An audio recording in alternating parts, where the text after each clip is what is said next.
Good evening and welcome to this another edition of the Republican Debate on the Republican channel with Republican panelists. We have men and women of substance and caliber this evening for yet another edition, an edition that will be taking us, of course, to the northwest and the southwest regions as we shall be talking the Anglophone crisis again after the killing of the gendarme commander or the brigade commander of Kumbu. We have to question again the role of women in killings since 2016, 2022, 6 years on. And we have been seeing the role that women have been playing, or girlfriends, in quotes, girlfriends of the military, or girlfriends of the Amber Boys. I put it again in quotes. And then equally we shall be discussing the increase in the prices of basic commodities. 4 government ministers came out this week to actually reassure Cameroonians, saying that the war in Ukraine is responsible for what we are witnessing. But now the question is the war in Ukraine solely responsible for the increase in the prices of some basic commodities? The program, as I said earlier, is the Republican Debate. And they say, ladies before gentlemen, she is coming here for the very first time. She is of the communication department of the Cameroon's People Democratic Movement, the CPDM party. Madame Fatimatu is Mimche. Madame Fatimatu Mimche is coming here for the very first time. Madame Fatimatu will say good evening and welcome. Good evening, Mr. Clarkson. Good evening to my fellow panelists. Good evening to viewers. I express my pleasure to be on this set, to speak, to discuss about the topic and carrying the voice of my political party. As you know, I am French speaking, but I will try to make like you, you know, Cameroon is bilingual. I will like also really to express my pleasure to discuss the topic, because this topic speak to each of us. You know, when we speak about the role of women in the killings of the matter of price in the market, there are terms that concern us. And in questioning the role of the women is the killing in northwest and southwest regions, leads us to question equally the role of these women in the restoring peace in these 2 regions. Is that the way that I will explain myself? With permission, I will like to speak in French. There is no problem. It's true that nous sommes bilingues. Une fois de plus, merci. Thank you for coming. And of course, we have a chief here with us. But before I take the chief, I will take another lady. She is a journalist. They call her Gislena Fo. Gislena Fo, we say good evening and welcome. Good evening, Mr. Clarkson, and good evening to the fellow panelists. And it's a pleasure to be once more again on the set of Republican Debate. You just heard Fatimatu of the CBDM party. She is glad to take part in this Republican Debate, given that we are discussing on Republican issues. A word? Well, the topic, the role of women in the killings in the northwest and southwest regions, I can say that's a lot. That's something which is really touching, because not that we women, we have a great role to play in the society, and as they say, the woman has the power either to build or to destroy. So the woman who is, in quotes, responsible for the killing of the brigade commander in Kumbu, sorry.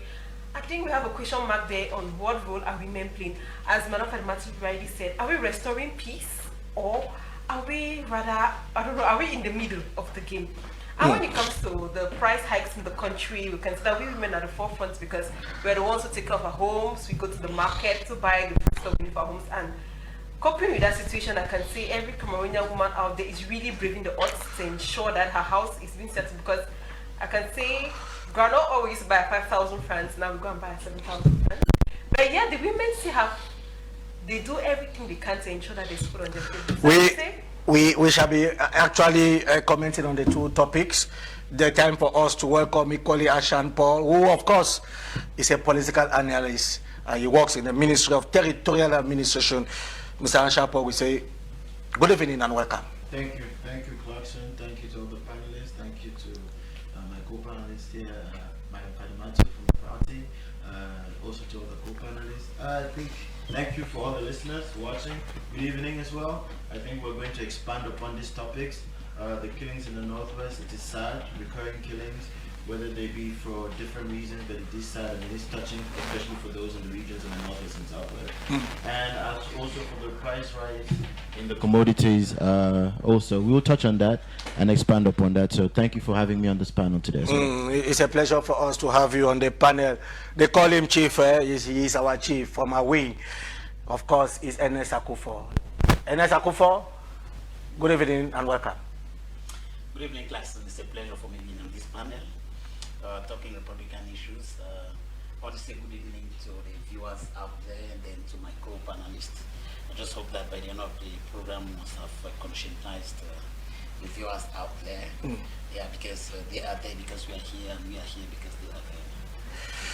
Well, it's the Republican debate on Camdis television. Well, we are starting with the first topic of the day with the collaboration of Ledoux Severin. Can we have our first topic on the screen?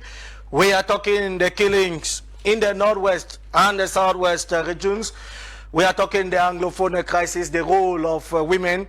I'll start with Fatimatu. Fatimatu, tell us when you heard the news of the killing of the brigade commander in Kumbu, because a woman actually led the Amber Boys to him. Tell us, how did you actually feel that? Surely you follow the information. Justement, j'ai suivi l'information, mais avant d'entrer de plein pied dans le plat, comme vous voulez que je le fasse, j'aimerais dire un mot sur la mémoire des femmes qui ont été tuées par ces Amber Boys. Nous avons Florence Ayafor, qui avait été carrément décapitée après avoir été torturée. Il y a une autre jeune dame qui avait été empalée. Quand on parle d'empalement, les gens ne sont pas à même de voir la violence avec laquelle la mort est arrivée à cette jeune fille. Pour seule, elle avait son crime, c'était quoi? D'avoir un copain militaire.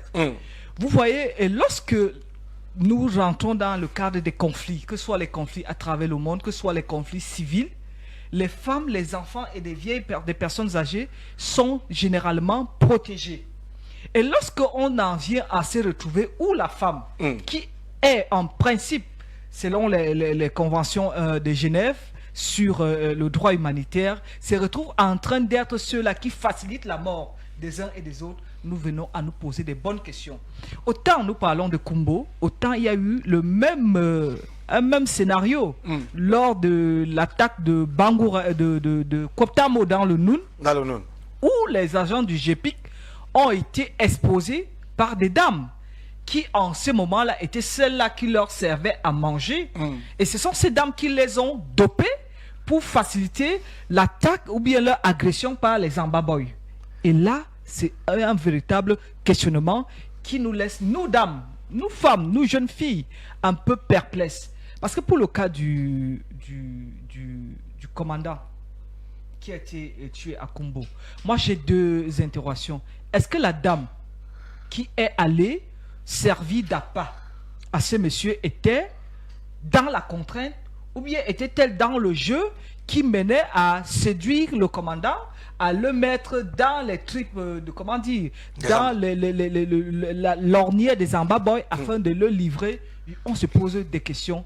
Mais quel que soit le cas, la femme, si elle est en mesure de savoir déjà où se trouvent ces Amber Boys, si elle est en mesure de les conduire vers les personnalités des forces de défense, qui, souvenons-nous, l'armée est dans la défensive là-bas. Qu'est-ce que ça veut dire concrètement? Ils sont là pour protéger les populations et les biens. Ça veut dire qu'ils sont là pour ces populations-là. Ils ne sont pas dans l'offensive. Parce que si ça avait été le cas, je vous assure, on ne comprendrait pas des civils qui viendraient à bout d'une armée bien organisée comme l'armée camerounaise. Alors l'armée est là pour protéger les populations. Et lorsque ces populations se transforment en bourreaux, vraiment c'est à la limite désagréable. Okay, what do you think should be the role of women in this crisis? Justement, la femme a deux rôles. Moi, je l'ai évoqué tout à l'heure. Parfois, c'est la contrainte.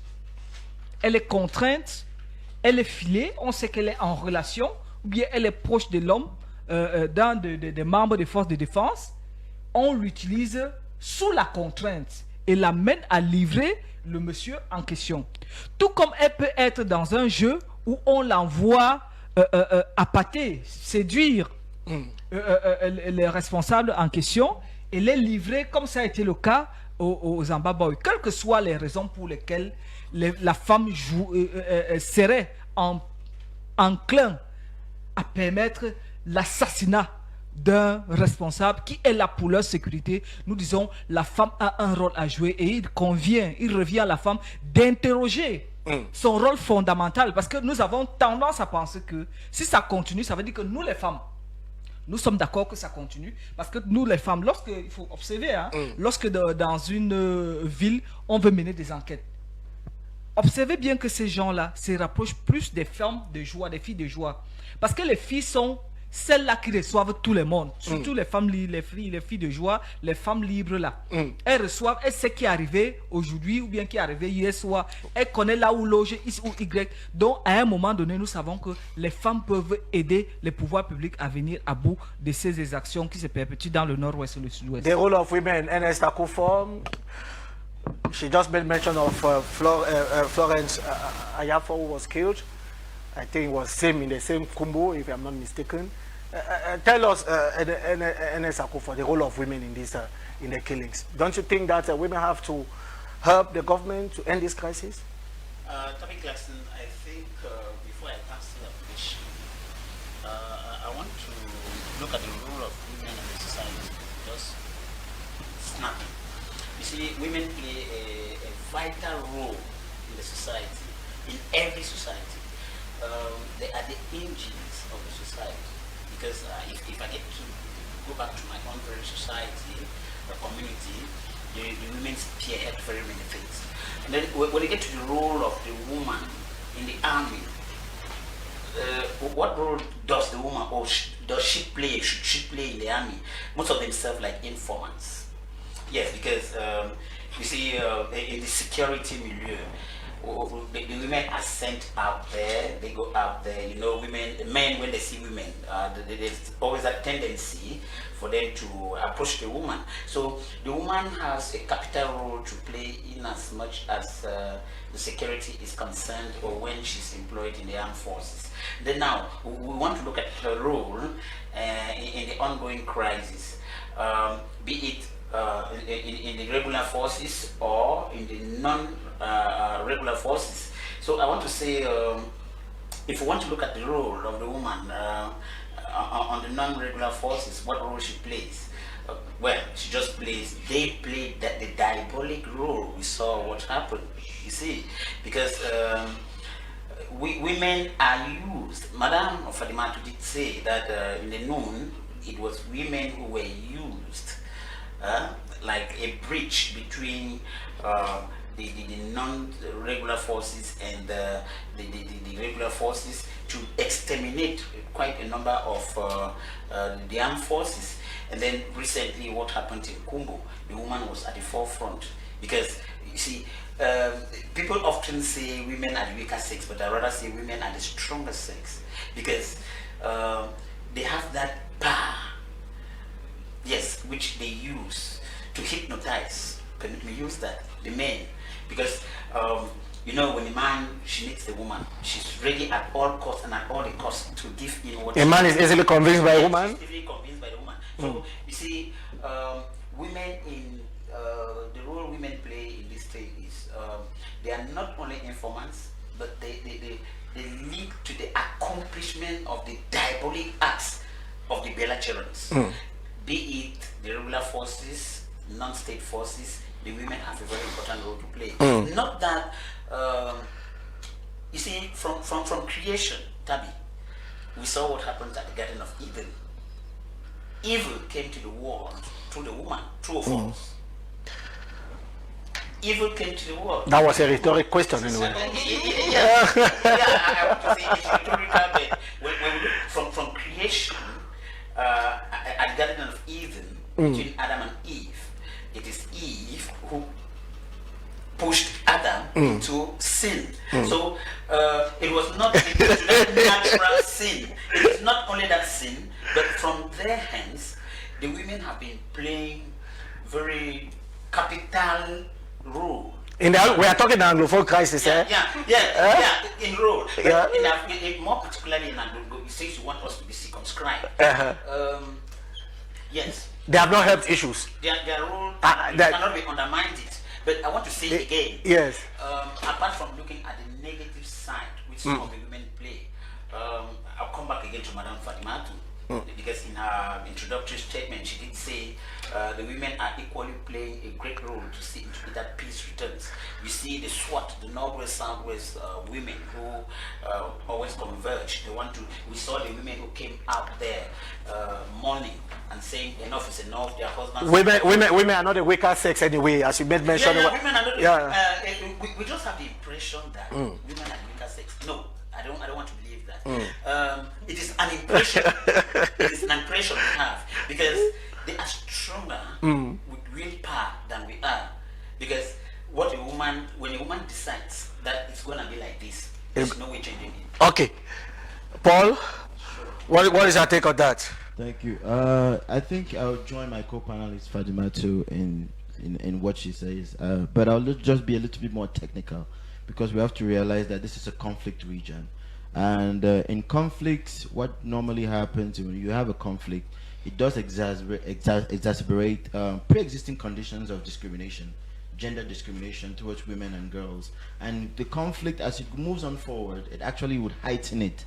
So in the sense that you would see more and more discrimination towards women, girls, rape, abuse, violations, and different kinds of gender violations, and there's an effect of it which we can even see in post-conflict.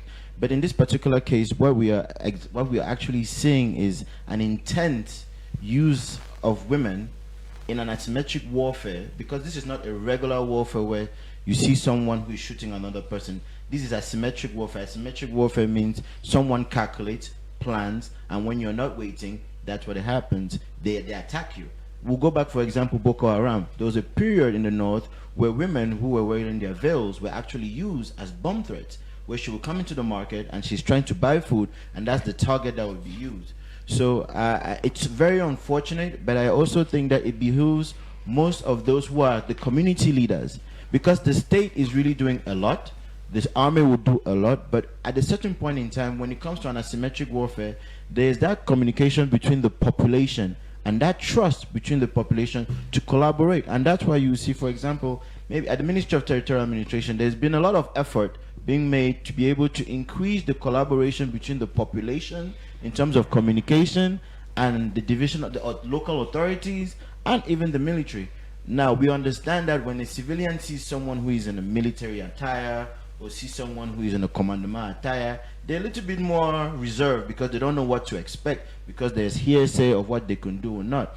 But there's a need, and we're calling on those in the local areas and the population to be able to come forward, because investigations are ongoing, but it could also be that this woman was used by both sides. I'm not saying that the brigade commander was using her, but you never know who in the population was using this woman. And as Ms. Fatimatu rightly said, women are the key, are the suckle in every society. So you don't know, maybe say what constraints. We are not recommending what she's doing. We are actually, we are against it, and we don't encourage that at all, because women play a key role in conflict. For example, in education, in healthcare, and those roles are particular and they're very important in peace. Because if you don't have education, if you don't have healthcare, the fear of women is a beginning of wisdom. Is that? I don't think. Yes, the fear of women might be the beginning of wisdom, but they play a very key and essential role, because we are all born from a woman. And so, in this particular case, I think that the role in terms of the collaboration between the population and those who are actually fighting the insecurity, there needs to be an increase, and we are calling on those in the local population to be able to be a little bit more vocal, and for women in particular, because with any crisis, with any instability, there's a heightened violence against gender, especially women and girls. And when this violence increases, the women can actually do acts or commit acts, just like she was saying in Bangoren, where they give food. Now, when a woman gives food in the African culture and you eat as a man, you know that that's something joyful. But to be able to turn that act of giving food and taking it to the point where they will come and get killed, that mentally is a destabilizing factor. Even if she gave it to the military, she could also give bad food to the population. Let's look at it that way. So that's why we are calling. I think the population should be a little bit more in the collaboration effort that we're trying to do. No, I want you to focus on women. Right. But it's very important because the women, I think, if you notice something, I'll give you just a sidebar for humanitarian activities. When you do a humanitarian activity where you do an actual distribution, there are more women than men. Why? Because they are mothers, they are grandmothers, and they are caretakers of the families. So when this collaboration which we are talking about, it's actually initiated more by women because more men are more hesitant because they have a cultural shock as to whether or not they're the man of the family or not. But in conflict regions, the women become the head of the families because the men are either killed or the men are gone. So these women are empowered. So this collaboration effort really, it starts with the women because the women are those that keep the children. The women are those that will take them for healthcare. The women are those that will help them in education. So the collaboration which I'm actually trying to... So finally, you are sharing the opinion of Ernest Akufo, who thinks that women are not the weaker sex. Women are not the weaker sex. Women, but there's I do think everybody has his role. Everybody has his role. Okay. A man can fend, and you know, if you can fend enough, you can keep a woman. Just like we are talking the participation or the role of women in the killings in the northwest and southwest, you equally follow the issue in Kumbu. The woman or the women today, their role in the killings in the southwest and in the northwest. I'll say so far we have seen that the women in the Anglophone regions, in the English-speaking regions, rather, they have been doing their best to bring peace because we have seen women in various areas where they have marched on the streets. They have had meetings, they have had collaborations, those of the southwest and those of the northwest regions, and that's because they've been praying for peace. As we already said, the women are the ones who are suffering because there's violence inflicted on them. They have to lose their husbands, they have to lose their children. And you know, it's hard for a mother to sit and see herself bury her child, or see herself that maybe the head of her family is no longer there and she has to shoulder that responsibility. So far we know that the women have been playing a great role in ensuring that peace returns back to those regions because they know that they feel they pay more. In the absence of the man, she becomes the father, she becomes the mother.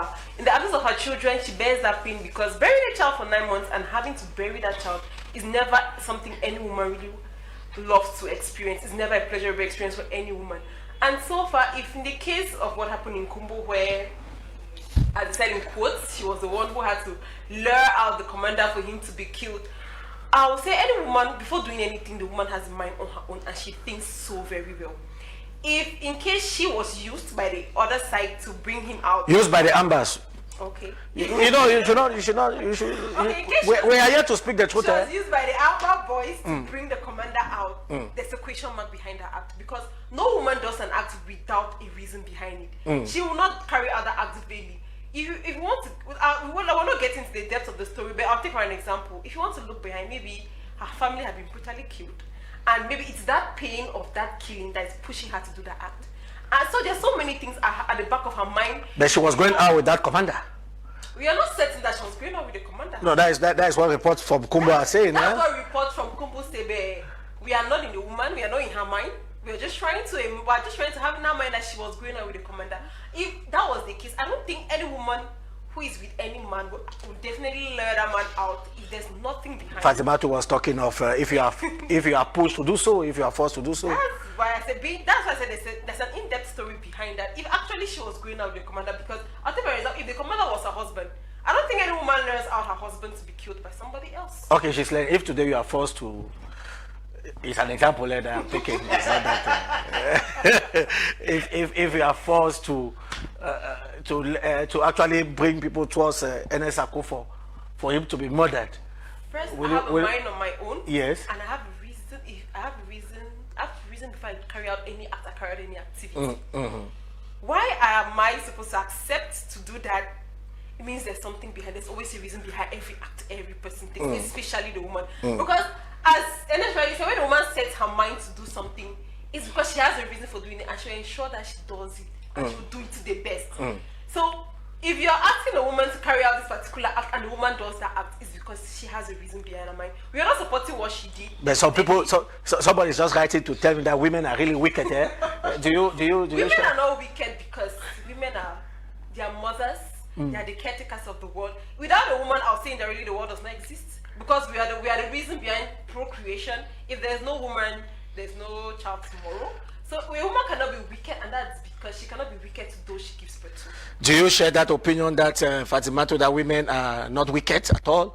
You are a woman and you are equally a mother. Tell us, some people do believe that women are very wicked. How can a woman or how can a woman accept to be used for somebody to be killed? Bon, lorsqu'on parle de la méchanceté, je pense que la méchanceté, elle est inhérente en l'être humain, en l'humanité. Ça veut dire autant l'homme en tant qu'être humain peut être méchant, la femme également peut l'être. Tout à l'heure, le chef Chief a évoqué l'aspect de la Bible qui dit que le démon est entré dans le monde par la femme.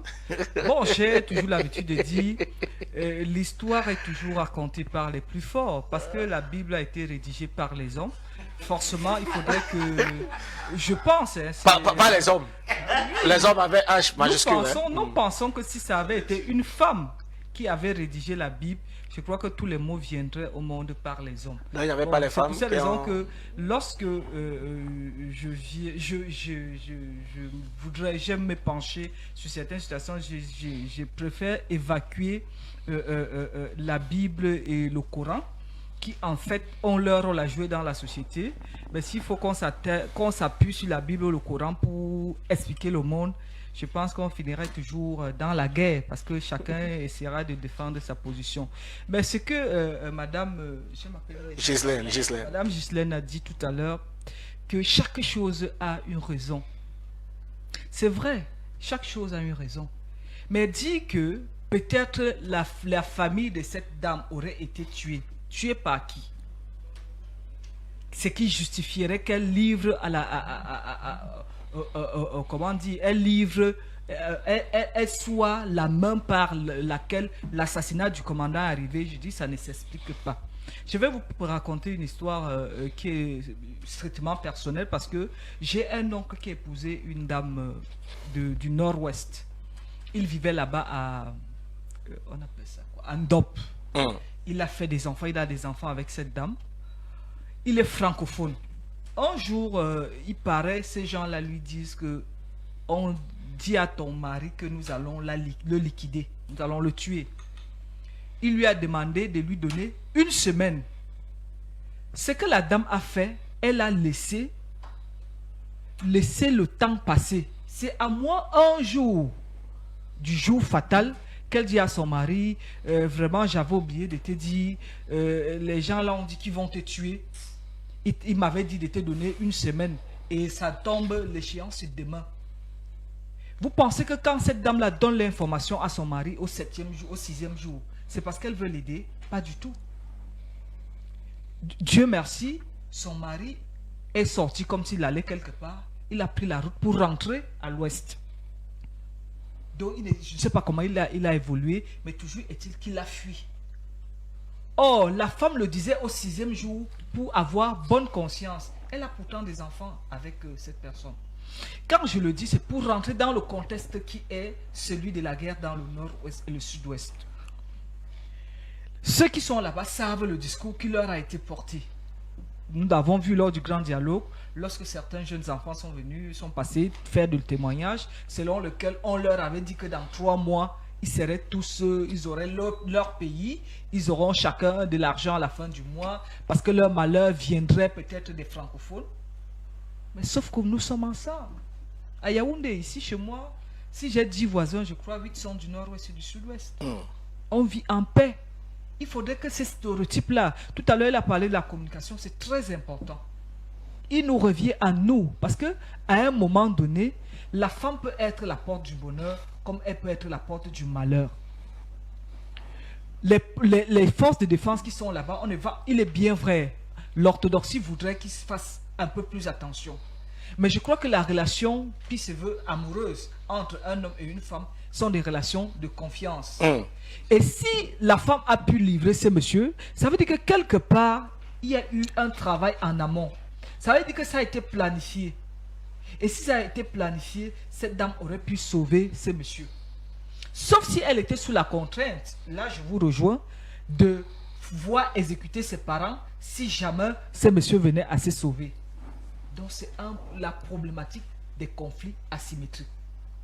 Et pour le dire, pour chuter par là, je voudrais dire que la problématique des conflits asymétriques voudrait que les populations soient davantage proches des forces de défense afin de se faire aider. Parce que les policiers, les gendarmes ne sont pas des magiciens. Si vous ne leur donnez pas des informations, ils ne pourront pas vous aider. Ok, madame. Et là où nous évoluons, M. Clark, tout à l'heure, il a parlé des réfugiés, qui sont généralement les réfugiés de guerre, les réfugiés des conflits. Il y a plus de femmes. Les hommes doivent également réfléchir, ils doivent se poser des questions. Devons-nous nous laisser exterminer au point de ne laisser abandonner nos régions aux femmes? Voilà les questions. Parce qu'au Rwanda, quand on voit ce qui se passe au Rwanda, on dit qu'il y a plus de dames au pouvoir que de femmes. C'est la réalité du génocide. Et lorsque les populations sont d'accord à se laisser tuer, à se laisser, parce que quoi qu'on dise, à un moment donné, il faut qu'on essaie de faire, on essaie de faire le bilan. Et lorsqu'on fait le bilan, on se rend compte que les hommes sont en train de partir. Et ces femmes-là, ces femmes qui semblent jouer ce rôle, est-ce qu'elles sont à même de jouer le rôle et de la femme, et de l'homme, et de la maman au foyer? Je me pose cette question. Et lorsqu'on l'a évacuée, est-ce qu'elles viendront à se marier entre elles? Chose interdite dans notre pays. Là, ils viendront à faire éliminer tous les hommes de leur région. Voilà des bonnes questions qu'on devait se poser. Et là, je le dis de manière définitive, que la femme a un rôle fondamental à jouer pour le retour de la paix dans les régions du nord-ouest et du sud-ouest. Parce que les femmes, elles le savent. Quand elles le veulent, Dieu le leur donne. Nous l'avons vu avec les dames de Boya. Quand les femmes ont dit, dans le sud-ouest, quand elles ont dit nous ne voulons pas de cette chose-là, est-ce que vous voyez ces genres d'exactions là-bas? Pas du tout. Donc les femmes doivent repenser leur rôle. Ça ne nous fait pas plaisir quand on nous dit, rappelle tout le temps, si vous avez en face de vous un serpent et une femme, tuez d'abord la femme et vous allez régler le compte du serpent. Ça ne fait pas plaisir. Fadimato, somebody is asking, the person wants to know. Yes. Tell us, it's true that you have the CPD empathy. What are CPD and women doing to solve the crisis? Je voudrais le dire, lorsqu'on a organisé le grand dialogue national, le grand dialogue pour les questions du Nord-Ouest et du Sud-Ouest, c'était une question qui engageait toute la République. Et lorsqu'il y a un conflit comme celui-ci, il serait maladroit de parler exclusivement des partis politiques. Parce que ce qui nous a amené dans ces traquenards, dans cette boucherie humaine, c'est parce que certaines personnes ont cru bon d'instrumentaliser, de politiser la crise du Nord-Ouest et du Sud-Ouest. Il y en a à côté qui ont, je vais le dire, j'ai vu des vidéos qui circulaient où des gens ont fait des réunions à Munich, en Allemagne, pour cotiser de l'argent afin d'acheter des armes pour armer les Amba Boys qui, d'après ce qu'ils pensaient, déstabiliseraient le pouvoir de Yaoundé. Ce n'est pas de cette façon qu'on peut aider les populations du Nord-Ouest et du Sud-Ouest. Et je le redis, ce n'est pas une question politique. C'est une question qui engage toute la République et tous les citoyens, chacun à son niveau, doit apporter sa pierre pour que l'édifice Nord-Ouest et le Sud-Ouest soit maintenu debout. Parce que ça ne nous fait pas plaisir. Quand nous voyons ces jeunes enfants-là, il n'y a rien de plus dégueulasse que de partir de chez soi et commencer à chercher où habiter. Parce que quel que soit le cas, on est déstabilisé. Donc nous aimerions que les hommes politiques essaient de taire leur querelle. Les hommes politiques essaient d'attendre les échéances politiques, mais aider le Cameroun à résoudre ce problème. Car lorsqu'il s'agit du Cameroun, on ne saurait plus parler du parti politique. Voilà pourquoi, en tant que femme, en tant que citoyenne, je prends la parole.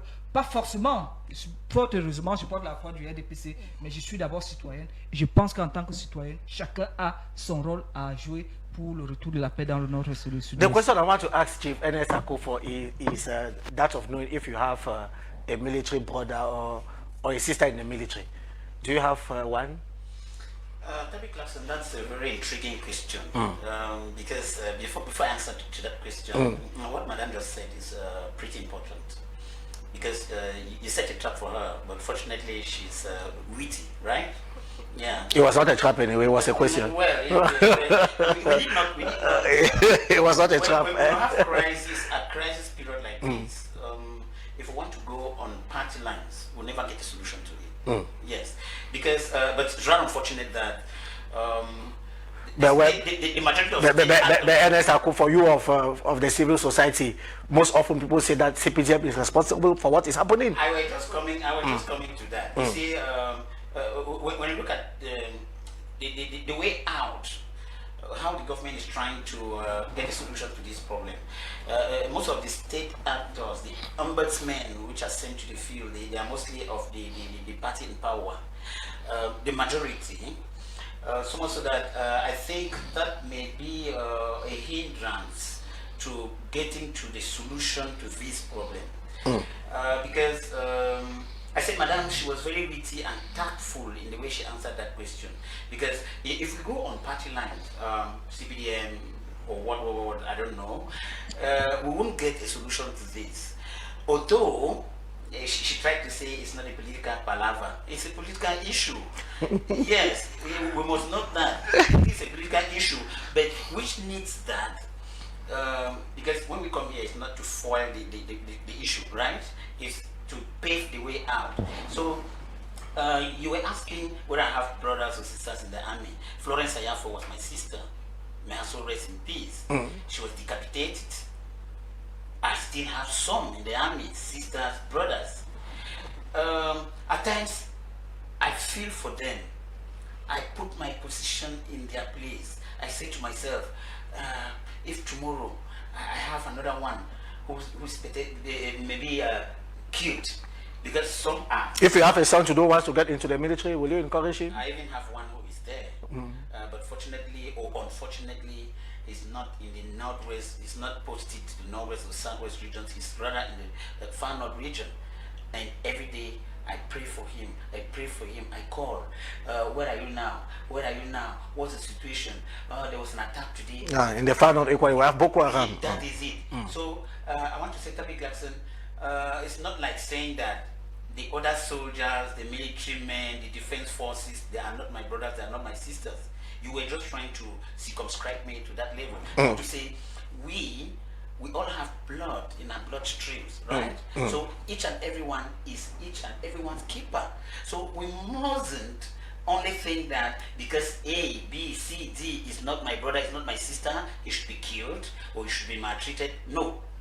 We should rather look. We are all sons and daughters of the same republic. Rather look at the bigger picture rather than looking at the smaller picture of family ties. Yes, I think we should look at the bigger picture of Cameroon and not looking at the smaller picture of is this my sister? Is this my brother? Is this my cousin?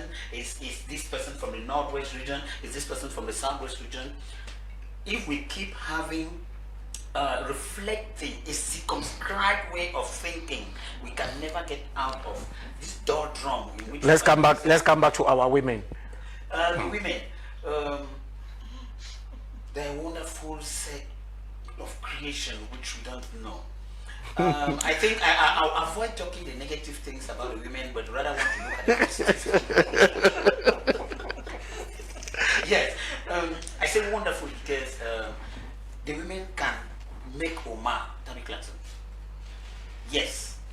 If they, madam, she brought up an anecdote that the wife to his brother cunningly tried to let him be assassinated. She was cunning and only told him one day to the expiration that, as you see, those boys had told me that you have 7 days to live or you die. She knew what she was doing because first day, second, third, fourth, fifth, sixth day, they were all living together. But since she had already made up her mind that you must be killed, because if she had not made up her mind, the very first day she could have told him, hey, daddy, know that your life is at stake. But she never did say that. So the women can make or man. But I want to look at the making part of the woman. We saw the women in the northwest and southwest regions, they got out to the streets and were wailing and mourning. Madam did say it again, that the men are being killed. Shall the women get married between themselves tomorrow? Impossible. Because in Cameroon, the law does not accept the law that. doesn't permit that. So it is the place of the woman to secure the man if tomorrow she has to enjoy the man. True or false?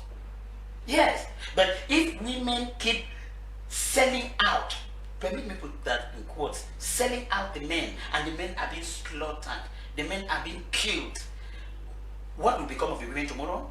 They'll be struggling over a few men who will be existing. And there'll be sexual promiscuity, there'll be adultery. So it's the place of the woman. And thank God, Madame Fatimatu, she did reflect. I think she'll take this to their party, because we need women now to come out and mass like one and say, it's enough. Hey, mind you, what the woman wants, God wants it. But these women cannot come out together and say enough is enough. As to what concerns the crisis, if the Cameroonian woman comes out to the street today and say enough is enough in the northwest and the southwest regions, I bet you they will end. Why are they not coming out then? That is the $1 million question. Fatimatu, why are you not coming out to say enough is enough? Les dames l'ont fait. Parce que ce qu'on nous reproche souvent, c'est qu'on nous colle souvent lorsque nous parlons. On dit oui, c'est parce que vous n'êtes pas là-bas, c'est parce que vous êtes très loin. Mais sauf que dans le sud-ouest, les femmes l'ont fait. Je crois que même dans le nord-ouest.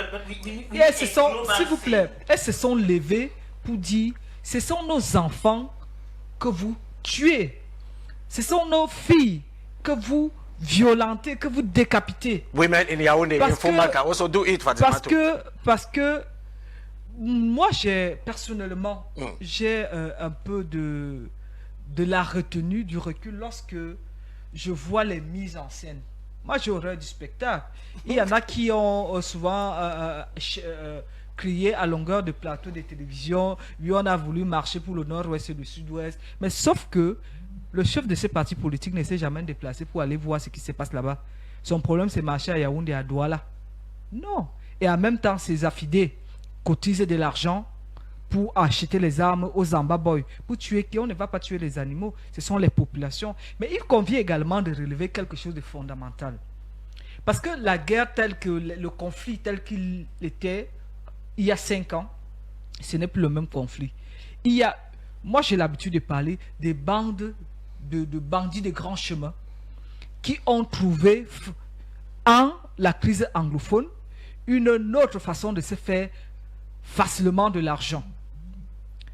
Venez chez moi à Fumbot. Il y a des maisons qui sortent des terres, vous ne pouvez pas imaginer. Les gens arrivent comme aujourd'hui. Après 2 mois, vous voyez, ils ont construit des grandes maisons.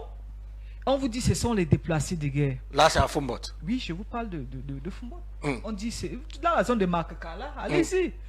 On vous dit ce sont les déplacés de guerre. Ça veut dire quoi? Ce sont des gens, de la famille de ces gens, qu'ils ont déplacés. Et ils raquettent les populations pour envoyer de l'argent à leur famille. Il faut que les gens comprennent. Il faut cesser d'être bêtes. Il y a un adage de chez moi qui dit qu'on utilise la main des idiots pour mener la bagarre. Lorsque tu es idiot, on utilise ta main pour mener la bagarre. Et les Ambabas se servent de ces gens-là pour mener leur bagarre et mettre leur famille à l'abri. J'ai eu un voisin ici à Yaoundé, une voisine qui ne faisait rien, mais qui était dans un appartement de sensiblement 200 000 francs, qui avait des enfants, et qui s'apprêtait à aller, elle est partie déjà aux États-Unis. Elle recevait de l'argent régulièrement. Est-ce que vous vous imaginez quelqu'un peut vivre comme ça, il ne fait rien, elle ne fait rien à longueur de journée, quand elle sort c'est pour aller à l'église, elle revient, mais elle vit dignement. Faisons très attention. Et cela interpelle, et là je interpelle sérieusement les populations qui sont restées sur place. Parce qu'il n'y a rien de plus désagréable que de se retrouver fourvoyés dans un conflit pour lequel on n'a aucun intérêt. Ces Ambaboys ont leur famille à qui ils envoient régulièrement de l'argent. Et lorsque les gens se retrouvent en train de faire leurs choses, vous les nourrissez. Quand, il faut voir, on enlève déjà les fils du nord-ouest et du sud-ouest. Avant, ils disaient que non, c'était les autres. Mais aujourd'hui, ils en viennent à s'attaquer à leurs propres frères. Ça veut dire que quand ils auront fini de manger les autres, ils finiront par vous manger vous-même. Donc, faisons très attention. C'est très dangereux. What you're saying is very true because when we look at the situation and the field presently, it's gone yes, we cannot tell what is happening. There is a war economy. People have transformed the conflict situation into either score settling, either illicit enrichment, as you did say, that people houses. That's become a business, eh? Yes, it has become a business.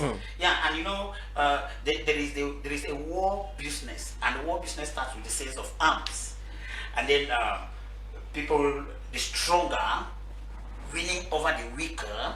Yes, because of recent, there were pictures parading over the social media about one of the commanders, in quote, of the non-regular forces, who was caught with huge sums of money on him. You begin to ask yourself, what has he done to get all that amount of money? Yes, it's all of. She just gave an example of a lady who was not doing anything. It's all of ransom taking. It's all of. You see, she did say it. Highway robbers have come into the palaver, and you cannot more determine who is who in all of this issue. The Anglophone crisis was not even the killing of people anyway. That is not the Anglophone cause. Tabby Clarkson, there is one thing. You know when a war starts, but you never know when it ends. Yeah. Okay, Paul. It's true that we are talking the women. We are talking the women. You said a while ago that they are mothers. We expect a mother to talk to a child, and the child respects. So should women talk to their children who are in the bushes, in quotes? Sure. I think my co-panelists here and Chief have expanded abound. I think that's a very in-depth question, because for mothers to talk to their children, you have to be a responsible mother. We are talking about the Anglophone crisis, and we are saying do not politicize it. And it's important to understand that there are still good Anglophone women, responsible Anglophone women, dignified Anglophone women. They have always been responsible, dignified Anglophone women. They are not political, they are business women, they are lawyers, they are doctors, whether be overseas or in Cameroon. I think even in the past, even in the 90s, we had Takumba. You understand? So I also feel that to know where you're going, you have to know where you're coming from.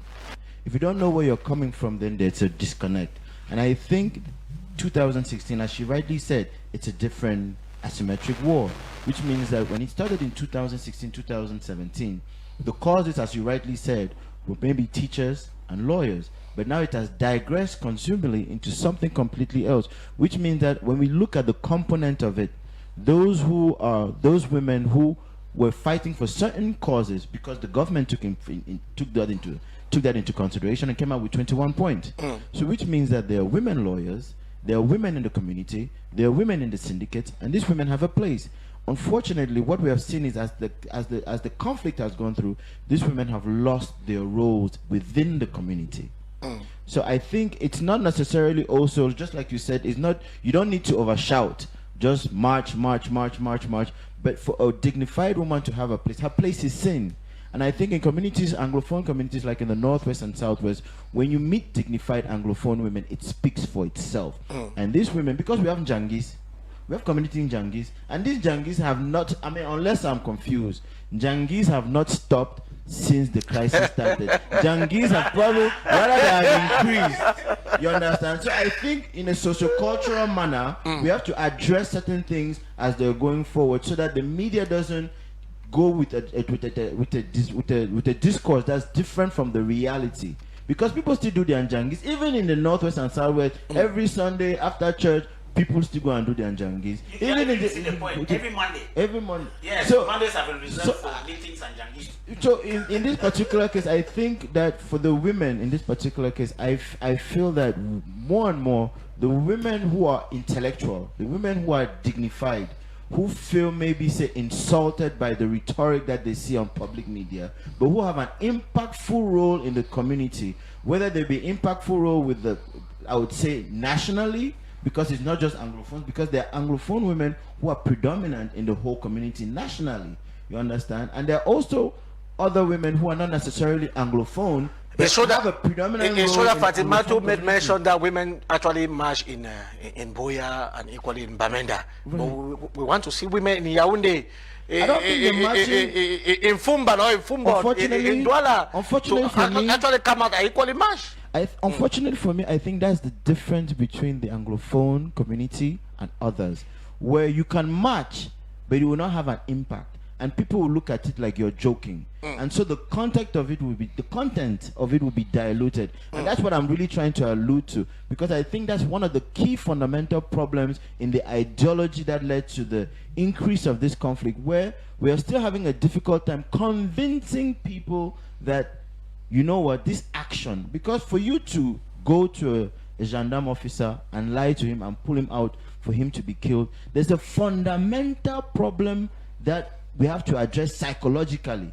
You understand? We condemn it, but there's a psychological, and I'm saying that because there could be another woman who would come and do the same thing. It's just like with Boko Haram. You killed one woman who wore the veil and then she bombed. Another person came and did the same asymmetric warfare in it. What we're trying to be able to say is, I call on those dignified women, Northwesterners, Southwesterners, who are community leaders, whether they be in communication, to be able to pass out this message and be able to call up, because these young girls look up to them. You cannot be a young girl from the Northwest and the Southwest and then you look up to somebody that you have never seen. You look up to somebody that you know. Maybe it's your church leader, maybe it's your Njangi leader, maybe it's your school teacher leader, but something in that community, there's that mommy that you grew up that you looked at, you say, rich auntie vibes, I want to be like that auntie. So that this rich auntie vibe doesn't have to stick to social media. The rich auntie vibes has to transcend into, and rich auntie vibes is not an age thing.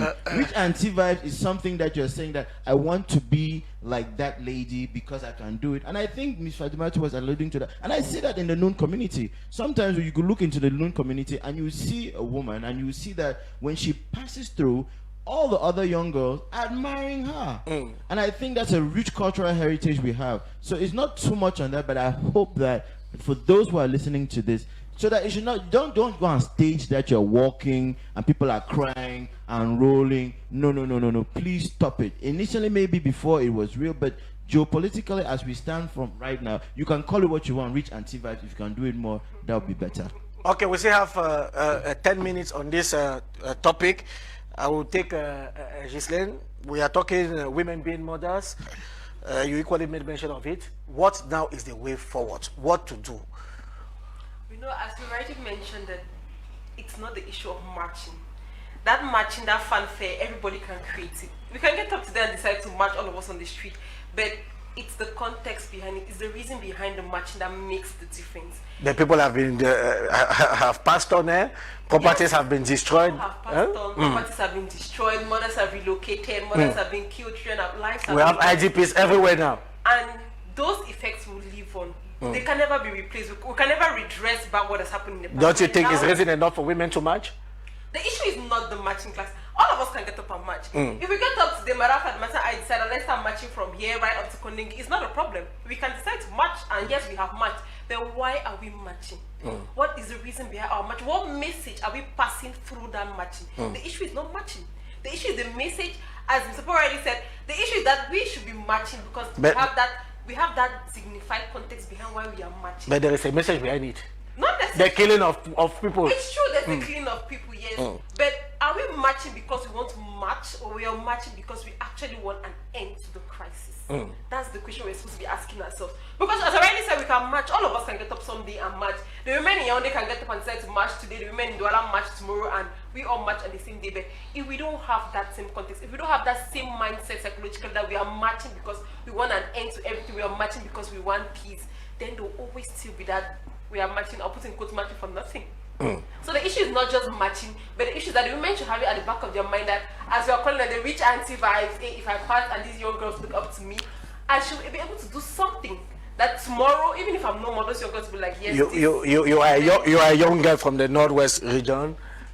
Tell us, what are you advising these girls in your region and the girls equally from the Southwest? What I can tell the girls in my region and the girls of the Southwest and even our mothers out there is that we know that they have been doing their best so far. So far, we have seen the efforts they have made into ensuring that peace returns back to those regions. But we'll tell them that they should not relent those efforts. Even me, if it means that they should gather back and go down on their knees wholeheartedly and pray and cry out to God, that God to show them a way through, then they should do that, because nothing remains forever. Nothing is constant. There's a change is going No to condition happen. is permanent. Are you saying that God is the key to the Anglophone crisis, the solution to the Anglophone crisis? Not that God is the solution to the Ernest Akufo is disagreeing with me anyway. not that God is the solution to the Anglophone crisis, because it's not God who is going to come down and bring a change, but He's going to use us as actors to bring that change. If you don't put yourself in the place for change, the change is not going to come. So we're the ones to put ourselves in the place and tell God, okay, God, use me as an actor for change, and then that change is going to come. It's not like God is going to come down one day from the sky and there'll be change immediately. It's true that there is a saying that work is the key to success. Today I want to believe that women are key to success, and success is Ernest Akufo. Jackson, when you talk of God coming to intervene, Yes. To arrest the Anglophone crisis, I think it's a fallacy. Because if it were a matter of God coming to intervene to arrest the crisis, I think we wouldn't have been here again. Everything would have been at a standstill already. Because the men of God have prayed from all denominations, the Catholics, the Presbyterians, Even a cardinal may so rest in perfect peace. Yeah. So, I want to say, it now determines, it needs a new thinking out of the box, right? We can't keep doing this, looking for using the same method through which the problems were created to get a solution to them. No way. We must think, adopt other methods to address the situation. And in adopting these methods, I think we should get to solve the causes rather than the consequences.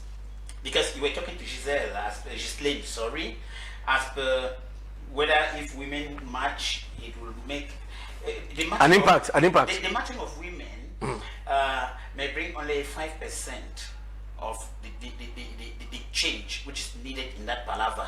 Do you know that if a woman march naked is something that people have to take into consideration?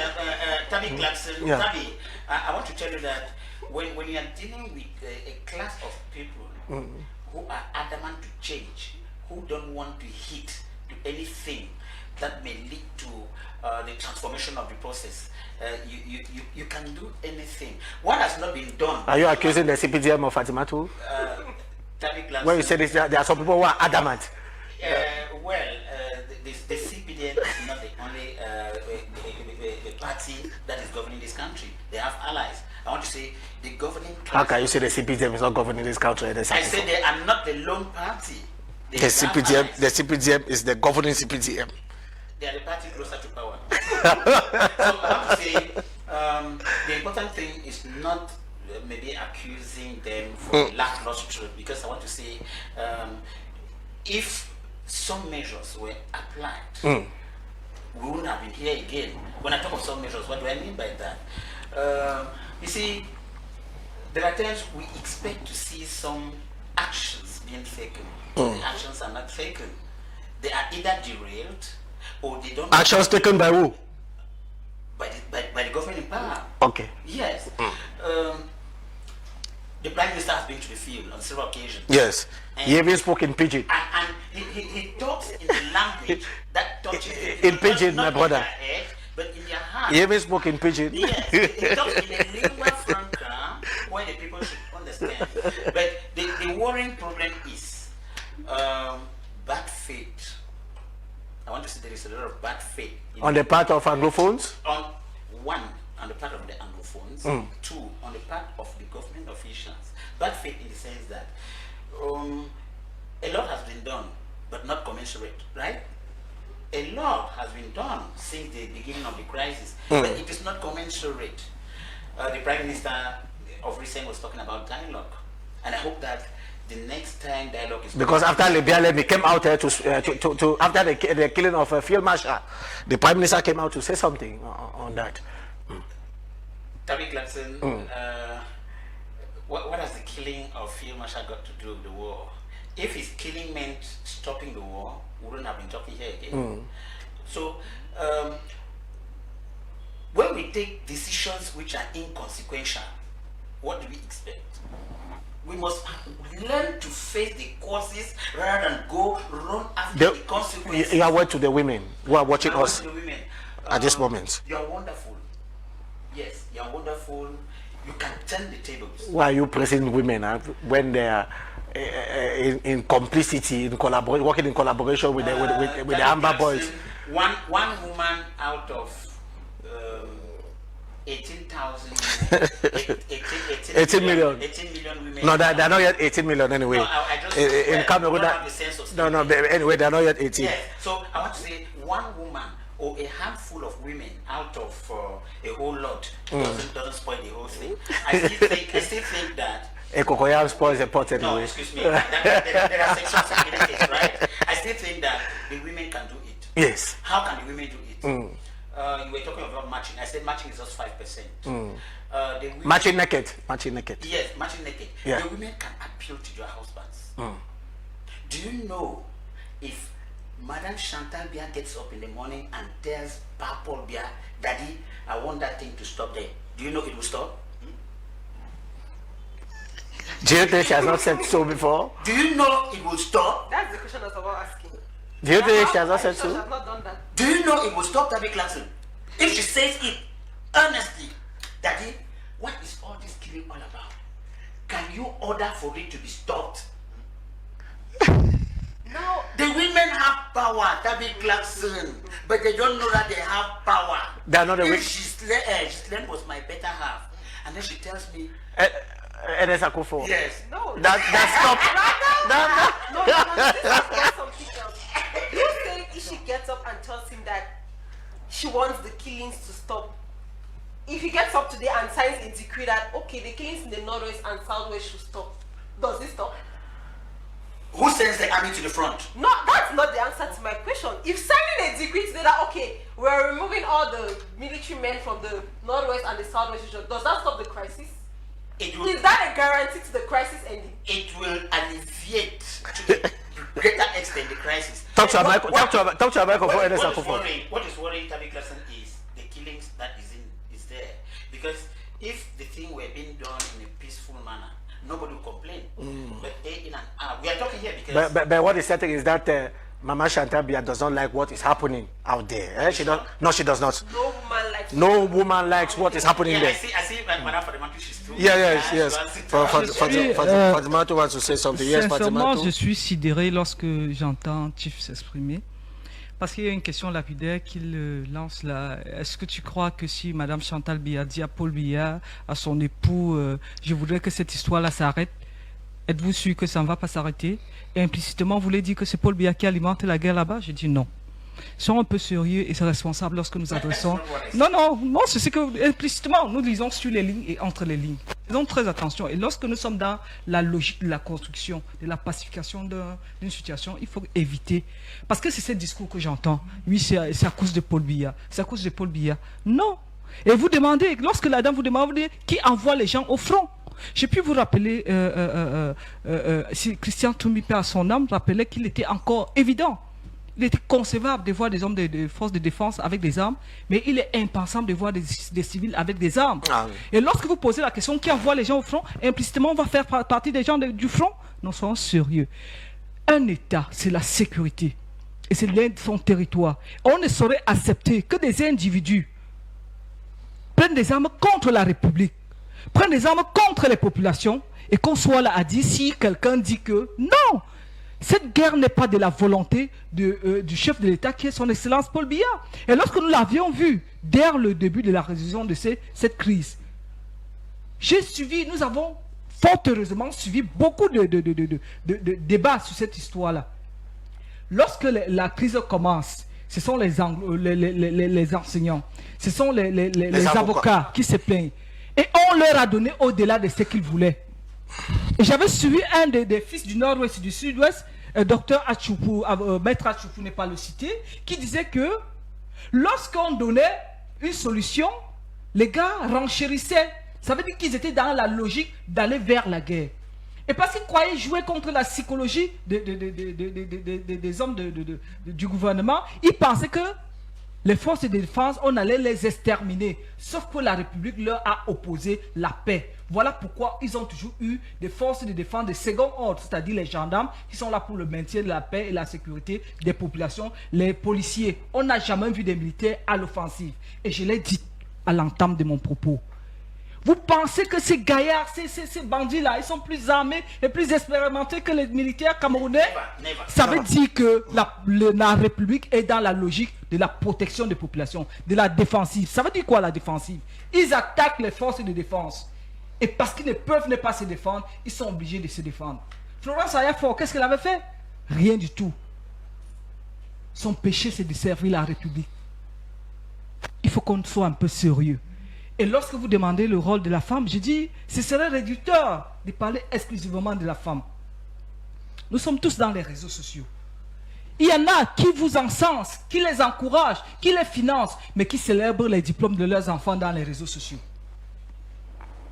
Et pendant ce temps, à l'époque, ils vous disaient de ne pas envoyer les enfants à l'école. Et demain, leurs enfants viendront commander au vôtre. Il faut que l'on soit sérieux. Ok, Fazimatou. À un moment donné, je pense que les populations doivent intégrer que cette guerre, cette crise-là ne leur rend pas service. Posez-vous des bonnes questions. Tous ceux qui étaient en prison parce qu'ils ont commis des actes répréhensibles, ce sont eux qui sont... Fazimatou, we are talking to the women. Give advice to the women. What the advice that you are giving to the women in the southwest and northwest is what? What is the advice? Tout à l'heure, je l'ai dit et je l'aurais dit. Cette guerre, cette crise va s'arrêter à partir du moment où les populations vont se rendre à l'évidence que les principaux victimes de cette histoire, c'est elles. Il a parlé des tontines, ça continue. Il a parlé des réunions, ça continue. Et dites-vous que ce sont les femmes qui sont à 80% engagées dans les réunions. Ça veut dire qu'il faut qu'elles sensibilisent leurs filles, leurs sœurs. Parce que ce qu'on perd, ce qu'on a perdu, quand un enfant a perdu une année scolaire, il ne le rattrape plus. Quand on a perdu quelque chose, même si vous perdez votre maison, vous, pour reconstruire, vous allez engager d'autres dépenses. Mais sachez que ces garçons qui vous arnaquent, ces garçons qui vous envoient à l'abattoir, ils sont en train d'investir pour leur famille ailleurs. Ce que vous appelez Amba Boy, ils font dans le business de la guerre. Ils vous traquent, ils demandent les rançons, ils mettent leur famille à l'aise et vous mettent dans la précarité. Il faut bien que les femmes comprennent que c'est à nous de fabriquer nos bâtons de vieillesse. On n'aimerait jamais que son bâton de vieillesse soit fragile. Parce que si vous fabriquez un bandit comme bâton de vieillesse, demain il finira en prison et à votre vieil âge, vous ne pourrez plus vous reposer sur quoi que ce soit. Okay. Donc les femmes doivent se lever comme un seul homme et dire non à cette histoire qui est en train d'apporter des hommes, de la vie des Camerounais. Parce que chacun doit savoir que dans sa famille, il y a au moins un militaire. Okay. Les forces de défense ne sont pas tombées du ciel. Thank you, Fazimatou. Women have to stand up like one man and say no to the crisis. It's true that you wanted to make to rectify something before we continue. Maybe my line of thought, Madame never really understood, because I were not for the fact that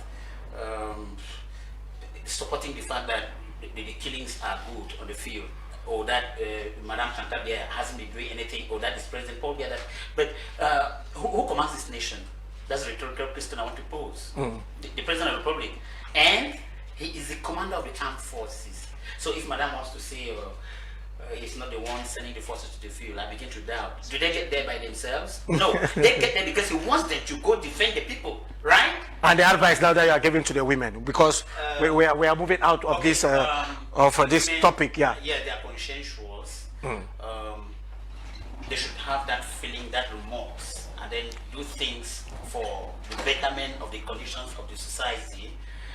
I want to say it's not only an issue, Tabi Jackson, it's not only an isolated issue of women, because it takes two to tango, right? The women should call the men who are involved, who are the majority involved in the... You were taking Giselle, for example, and as an example, yes. If she was your... Yeah, if she were, when she would tell me that, no, I don't want all the killings you're doing. If I love her, I won't continue what I'm doing.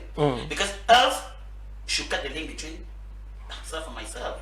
Yes, so if the women begin to put something in the heads and the hearts of their husbands, they will lay down arms and who knows, between now and let's say the end of the year, it will be a fair way to answer. Okay, Paul, your last word on this before we move on to our second help topic. you understand a little bit more what she's alluding to, maybe because she speaks in French. Now, there's a difference between the head of state as intuitive person, as himself, and the head of state, you know, chief of all the institutions. So the army is an institution on its own. So when the head of state actually has to make a decision, he's making that decision on behalf of the institution. So it's not just by himself. So what she's saying, he's the guarantor of the institutions. So when the army goes into a conflict area, it doesn't just rest on his subjective view. It's the institution that's responding to an area which is in conflict because it's the sovereignty of the nation. So if the wife has to whisper to him, as you're alluding to, then that's not the institution. So that's the difference that you have just to understand. Because the wife is a family issue, that's his wife. But now when it comes to the institution, which means the state, as the guarantor of the state, that the wife no longer has that place. But she has a role, an important role, as the first lady and the wife of the head of state. Now what we are saying to the Anglophone women is, what I would hope to say to Anglophone women is that, in this particular case, we hope that more Anglophone women who have an important role, and the role might not be necessarily key, because I think a lot of times we're focusing on key, tough roles, political role. I feel that in any capacity that you have, because for example, the lady who went and tricked the police officer is not somebody that we're waiting for, that we thought. So I think in any small capacity role that you have, if you can help educate these young girls who have gone through some atrocities or maybe some discrimination, help them, even if it's with small advice, it can help and stop her from committing an atrocious act. People have died 6 years on. People are suffering. We have internally displaced persons, and we know that women can make it. We know that women can play a vital role to stop the crisis in the southwest and in the northwest region. Well, we shall move now on to our second topic. Before we move on to our second topic, we have this report, the report of Ghislaine Afu. The report before we come back.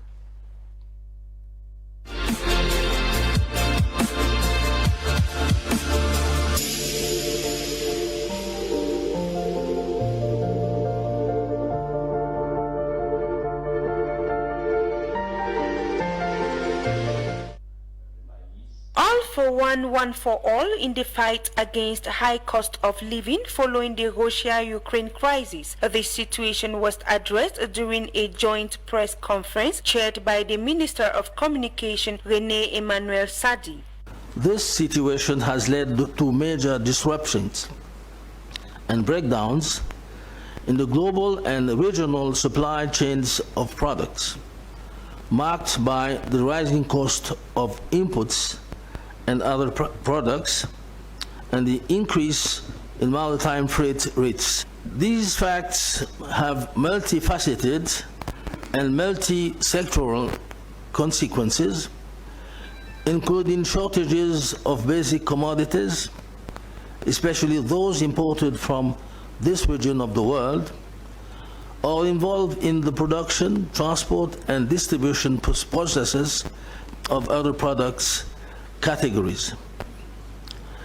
This has also led to an upward trend in the price of hydrocarbons at filling stations, be it for super, diesel, kerosene, or domestic gas, with a parallel shortage on the distribution market. Before the press, the government, through the Ministers of Trade, Agriculture and Rural Development, Water and Energy, and that of Scientific Research and Innovation, presented measures taken in these sectors to deal with this situation. Suspension of export of certain products in some countries is therefore seen as a means to promote local-made products. We can and even should commend the measures taken by the government of the Republic under the authority of the head of state to deal with this situation and ensure that Cameroon has remarkable resilience and stability. The cost of living is affected, of course, in almost all sectors of activity, but it must be said in proportions that are, in the opinion of informed observers, less disastrous compared to many other countries. To meet the needs of the population both in quality and quantity, Cameroonians have been challenged to produce what they consume and consume what they produce.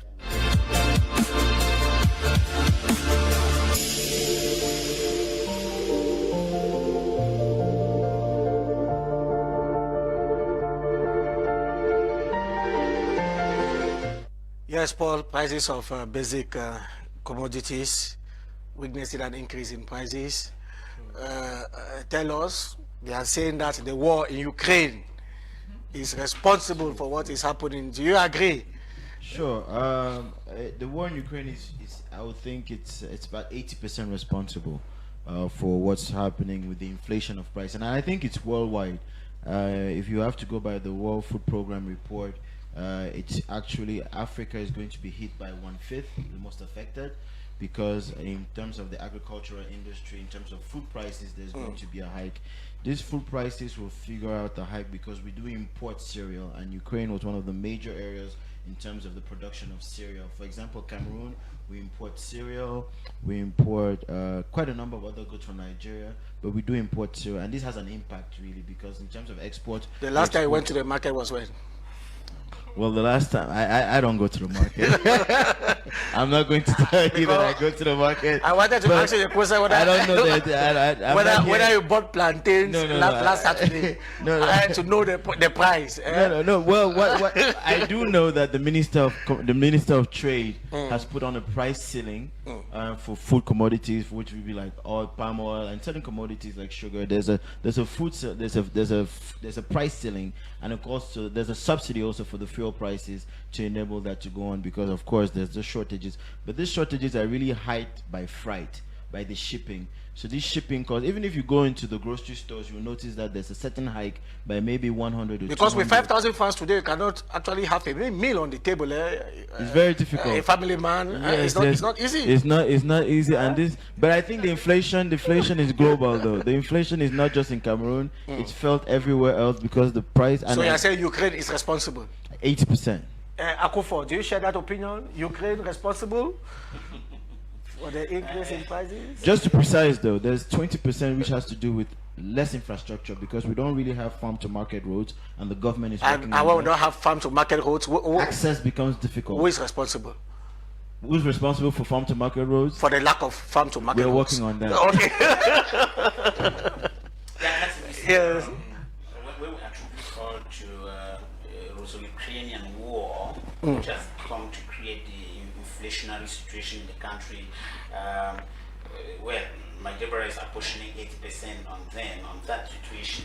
But I want to say prior to that, there was already a likely increase in the prices of things, commodities, especially basic commodities. Because when you get something like sugar, we don't import sugar from Ukraine. We have our companies here, Kamsuko, Susukam, and all the like. We cultivate plantains, right? The prices have increased. Cocoyams. The cocoyams, the prices have increased. So when we talk of this inflationary, well, the government is only playing her role to try to moderate the situation and let the people understand that if you have prices skyrocketing in the market, it's because of this, because of that. It's but normal. But the important thing is not there, Tabi Clarkson. I think the important thing ought to be the fact that how do we, at this moment, cultivate wheat in Cameroon? How do we encourage the cultivation of wheat and subsidies? Most of the things which were imported from Ukraine, how do we subsidize their production, their massive production? Irish potatoes, sweet potatoes, cassava, maize. When you look at cooking oil, for example, do we import the cooking oil from Ukraine? No, I don't think so. But you see, when you get to the market, the prices have skyrocketed, everything is on the increase, and you begin to ask yourself. Even plums. I said everything. You see, it's a causality. Tabi Clarkson is a cause and effect relationship. Yeah, because people just feel that okay, since the war in Ukraine has maybe touched some aspects of the economy, it were better. Some people are equally benefiting from the fund. Yeah. So I want to say the important thing is not the Russian war, which has maybe increased some prices, but how do we come out of this by Should they also increase the salaries of civil servants, of workers? That's a nightmare because we shouldn't be thinking about that now. But rather, how do we, because the important thing is the basic commodities. You get rice, which is a common staple in the... We have our top rice, for example. Do you get it in the market? We don't have it in the market.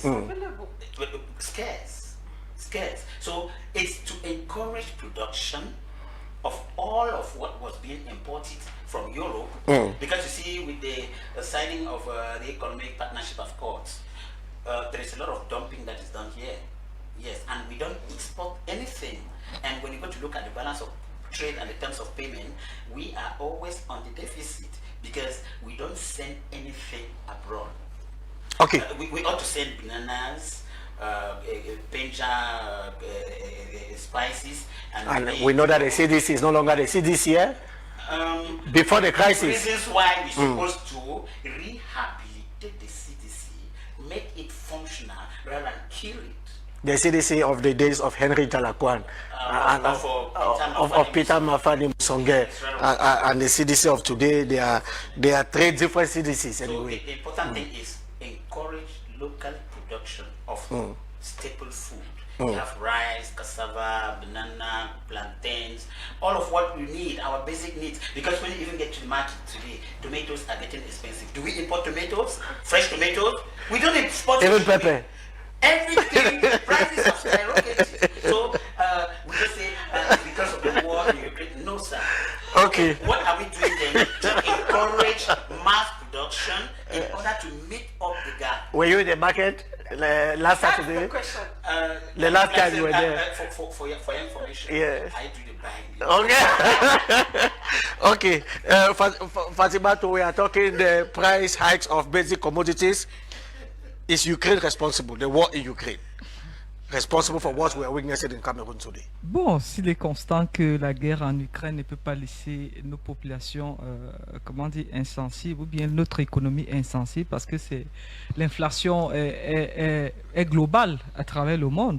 Sauf qu'à un moment donné, il faut faire la part des choses entre l'inflation liée à la guerre de l'Ukraine, qui concerne essentiellement les produits pétroliers, le blé, le gaz pour les Occidentaux, parce que pour le moment, on n'a pas encore ce problème.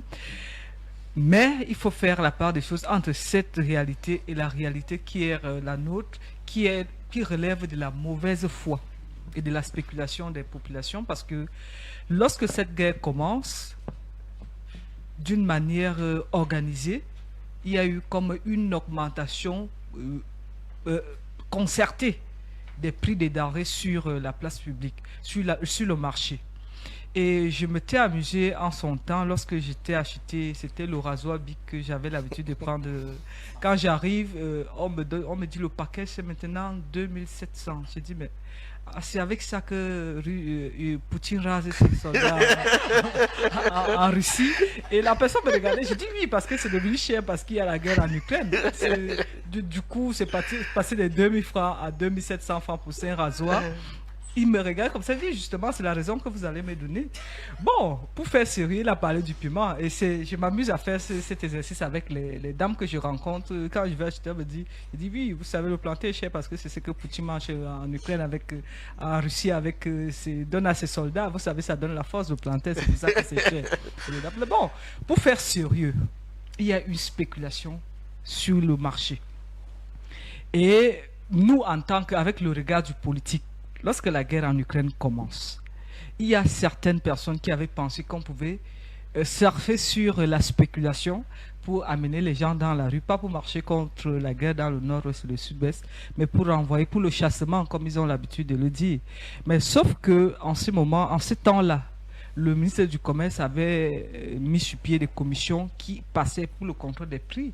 Mais vous ne serez pas surpris de remarquer que lorsque vous arrivez dans les boutiques ou bien dans les espaces commerciaux en question, il y a le prix homologué affiché, mais on vous dit que c'est tel prix.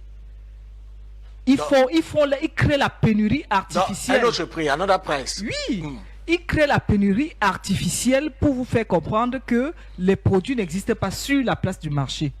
Mais je vous dis, depuis sensiblement 3 semaines, j'ai essayé de faire les tours dans le marché.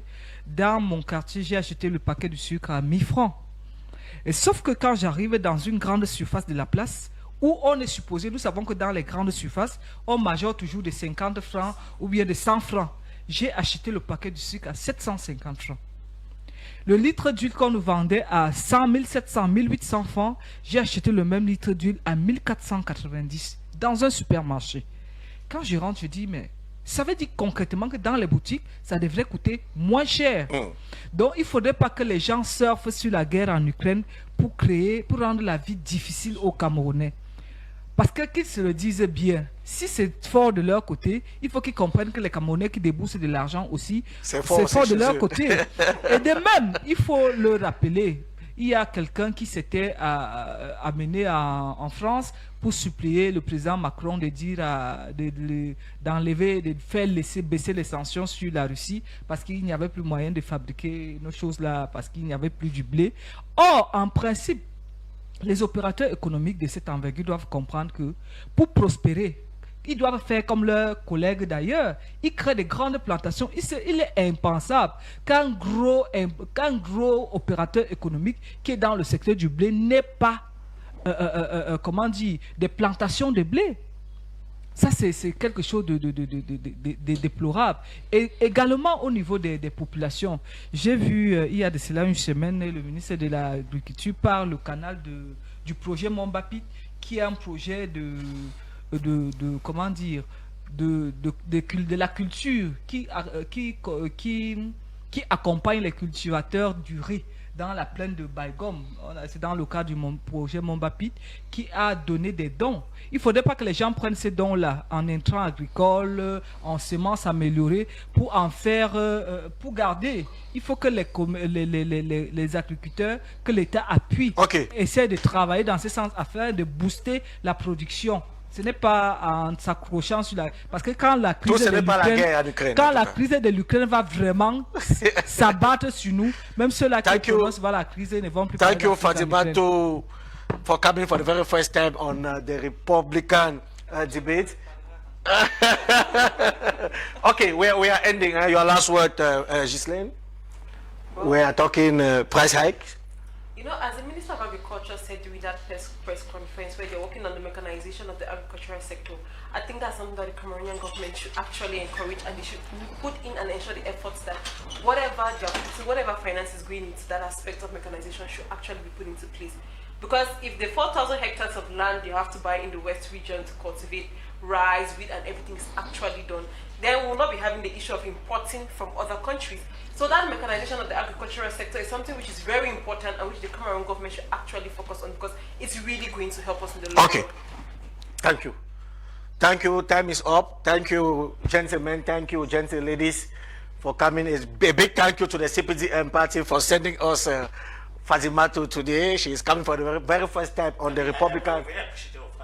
Is that? Yes. Okay, maybe you will tell her after the program is on this note that we are putting an end to this another edition of the Republican debate. Take another appointment same time next week on the same channel. So then we say, may the Almighty God continue to bless the Republic.